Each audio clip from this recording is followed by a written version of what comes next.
This is our 4K video editor PC build, and in this video we're covering the motherboard as part of our brains build. Hi, I'm Dave of Tech Experts, and we help entrepreneurs to close the gaps that exist across the tools needed for your online business. And today we're looking at our 4K video editor PC build. We're doing the brains build series, and for this section we're going to cover the motherboard that we used. Now this is the motherboard we're using. We're using an Asus, and it's a tough gaming motherboard, and it's an X570 Plus with Wi-Fi. And let's take a deeper look into why I picked this and what this all means. Alright, this is the motherboard we're looking at, and we're going to go through all the parts and why I chose them, what they mean, and how they all impact what you're choosing.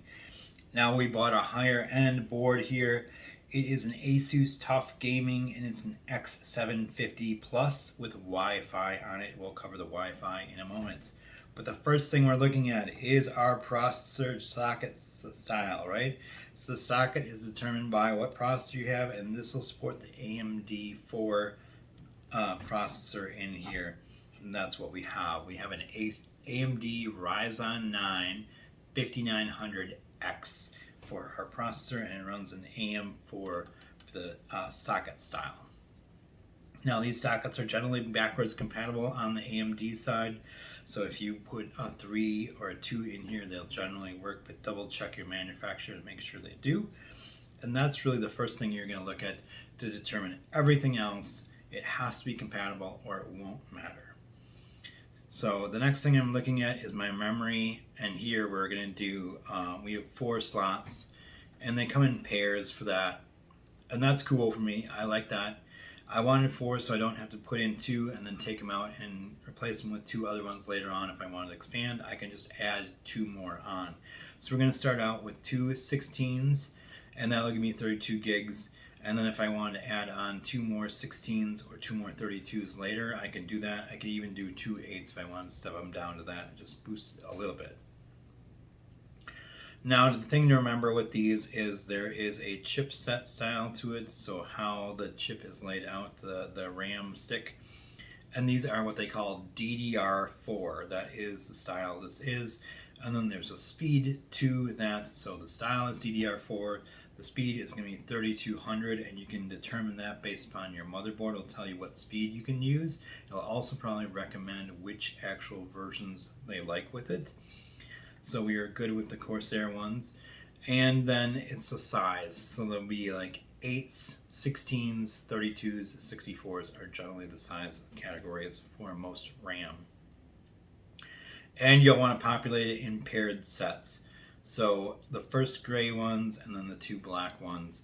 Now the first gray ones have to match between the 2 sticks, and the last black ones have to match between the 2 sticks, but the first and the last set don't need to match themselves either. As long as they're DDR4 and 3200, they can be different brands and different sizes, they'll still work. It'll just adjust itself to make sure it's all running at the same speed. Now if you choose different speeds, it'll clearly take the faster one and slow itself down to match the slowest one. So it's going to use the slowest common denominator on there. Now for the graphics, that's this PCIe card slots, and we see 4 of them. 2 of them are small, those are PCIe 1s. These are PCIe 16s, and they're 4.0, and this big gray one here is the one we're going to start with for our graphics card. Now if it's 4.0, that means I can run a 3.0 PCIe 16 bit or channel card in there, and the layout shouldn't have changed over the generations now, just like how much performance they can push through the channel has changed. So as long as it's the channel number matches it or is below it, you're fine. By that I mean you can put a 4.0 channel will support a 3.0 or 2.0 chipset, but a 3 will not support a 4.0 graphics card. So if my graphics card happens to be a 3.0, I'll be fine, and then I can upgrade to a 4.0 and be good, and that is the deal with that. So the graphics, I just want upgradability beyond the card I have currently. I know the 4.0 will get me the newest generation and probably the next one as well, which is awesome. We're trying to future-proof it as much as we can. I want to get as many years of use out of this. Since we know it's a 4K adder, I know I'm going to be pushing it. I know I want to be able to upgrade it and add on to it to keep it going as we upgrade our video editing performance over the years. And years is the word. I like to see 3 to 5 years out of the machine as a minimum amount of time. At least 3 years, really 5 years is what I'm looking for. So that's why I want the memory upgrade. I want my graphics card to be able to upgrade it. So the next thing I'm looking at is the hard drive storage on the motherboard. And I have 2 of these, and they're NVMe style SSDs. It means it's a stick looking one and it fits in either one of these. And the fact that I can do 2 on one motherboard is huge.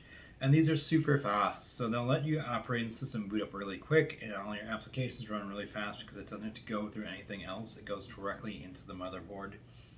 The fact that I can do 2 of them makes it a bonus. So one will end up being an operating system and applications drive, and one of them will maybe be a capture drive, a scratch drive, or a data drive that I work off that's really quick. But the fact that I can add an extra drive in the future is huge. I also have an extra slot for something like a capture card later on, and that's why I want to add that drive that's compatible with the capture card, big, fast, and slick to go with it. Now for regular storage, that is these SATA drives, and there is going to be 8 of them on this board, which is a lot.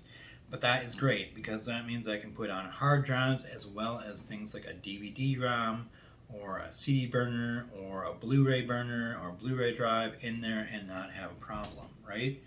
They're all going to use these ports, and the fact that I have 8 means I have plenty of ports to use. Now, 8 also means I have enough ports, in theory, that I could do something called RAID, and there's RAID 3, and RAID 5, and RAID 1, or skip 1. 3 and 5 basically means 3 drives or 5 drives in the RAID array. It means a set of drives grouped together, and then the system merges it into one single drive. But in reality, it's 3 or 5 drives that make it up, and it'll give you more speed and reliability for that. And the fact that I have 8 ports means I can either do a 3 or a 5 drive array and still have some room for other drives at the same time. And I like that. And even if I don't do the RAID, I can just expand over time and keep adding drives as I need them, because the video processing will take a lot of space to store all that data on. 4K is going to be pretty huge. 8K would be tremendously big amount of data you'll use. And that's why you'll want all those drives if you start moving to that. I know in a few years we'll probably be there. Now, beyond that, that covers everything that's basic. Now everything else is, well, how do I get any information or anything into my machine, right? So this is all inside the machine. How do I get outside stuff into the machine? That's the next thing I'm looking at. So for the front, I'm going to look at the USB 3, the front headers, and the audio headers for the front, and that means on my case, those USB ports on the front, I can use USB 3 on the front. And for the audio, it means I can put a microphone and a headphone jack on the front of my case and get audio in. And it also gives me power, reset buttons, and lights, all that good stuff. On the back of the case, this is where it gets interesting.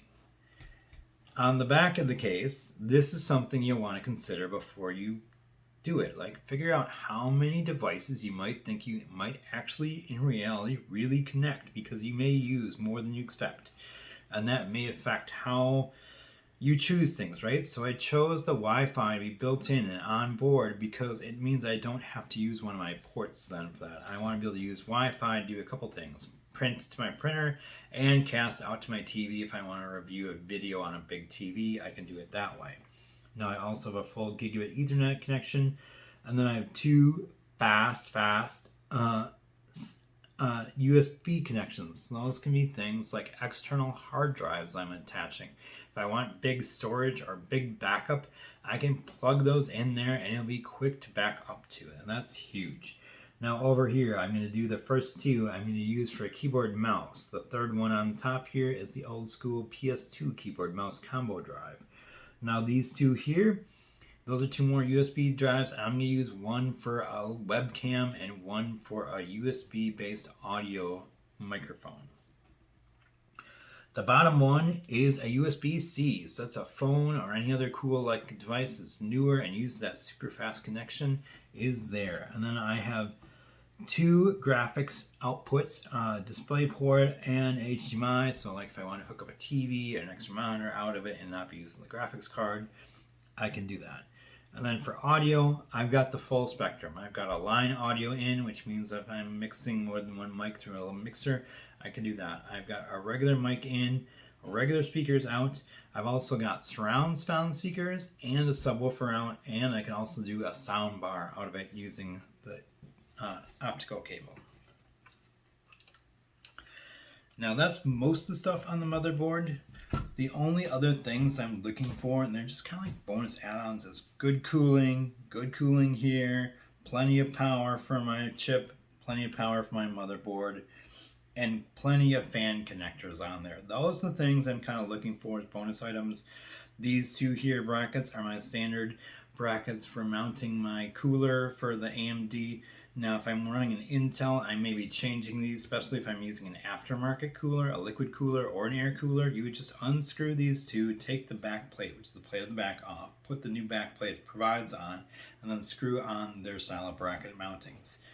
And with the Intel, these will often change because the chips won't all match, but the coolers will fit a variety of chipsets. So at times you'll need to change those out to get it to fit with your cooler. Since the AMD pretty much standardized theirs, they made it much easier for everyone to make the brackets pretty similar all the time. So that's really nice and great. That covers pretty much everything on the board. The only thing left to talk about is pricing.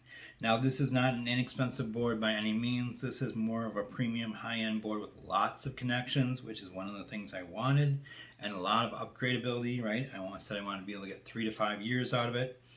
So for the X570s, these are generally running over $200 for this style of board. Now this one I did find, and it was retailing for $190 or $191 time of recording, and that to me is an amazing deal. It kept me under my $200 budget for my motherboard, which is really where I'd love to stay. I'd love to see it get down around $150, but for this board I was happy at $190 for all the connections I have. I have enough future upgradability on it. Now, if that's too much and you want to step down, you can either skip the Wi-Fi if you don't need it and save some money there. Or you can step down in the version of the board and try a B550 for this number in here. And that just basically means they're going to change some of the ports. You might not have 8, you only maybe have 6 USBs or SATA drives, and maybe only 6 USBs on the back.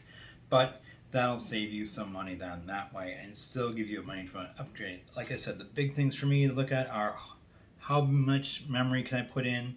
Can I put in the graphics card? Obviously, does the chip match? I'd like to see at least 1 hard drive on board, 2 is nice, and then probably more than 4 SATA connections. I really like to see 6, but 8 is an awesome sweet spot. And then on the back, as many USB ports as I can get. Because like I said, I'm losing 2 automatically just for the keyboard and mouse, 2 more for conferencing inputs, and then if I have to do like a printer or another device, and that stuff just adds up quickly. So that's why I did the Wi-Fi, to kind of get around some of those things and give me a little free up to put more things on the back using a couple of the other ones that I have left. But it comes with a price premium. But think about it this way, if you can get it to last you 5 years, that's less than $40 a year for your motherboard, which really isn't too bad for our premium motherboard. The build quality is going to be great, the power stability is going to be great, the cooling will be much better. All the little things will add up for you, and like I said, if you don't want to spend the extra money, step down to the B550 series, or maybe even a series smaller than that, if that's all you really need. Figure out what you're needing first, and what your level of upgrade needs to be for your path, and that'll help you determine all of these things. So that's what we did, and that's why we picked this. I hope you love it. Hopefully you found this video helpful. If so, please give me a big thumbs up, like it, share it with your friends and family, and make sure you're hitting that subscribe button. We want you to hit the subscribe button so you can be in the know when we release new content. We have amazing new stuff coming out all the time, and we want you to stay in the know on it.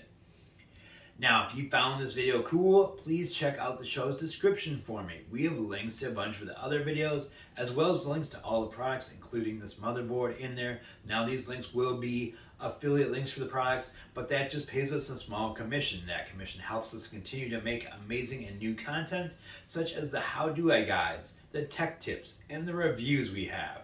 And we always are wanting to have more great stuff, and we have more amazing stuff coming for you, so please keep watching. Now, if you feel overwhelmed with your tech, you're not sure what to do about all these things I'm talking about, or password managers, or how to manage your stuff, or set stuff up, or backups, cool, I get it, it's a lot. Click the link in the show's description where it says Tech Assessment. Complete the tech assessment so we can determine where you're at, if we're a good fit for your needs, and how we can find the right tech solution for your challenges and for your needs. Now, if you have any comments, feedback, or suggestions, you can leave them in the comment section down below, or you can email us or DM us, and we'd be happy to chat with you. Now, I'm Dave of Tech Experts, and I look forward to working with you and seeing you in the next video. The next video, we're going to cover the memory.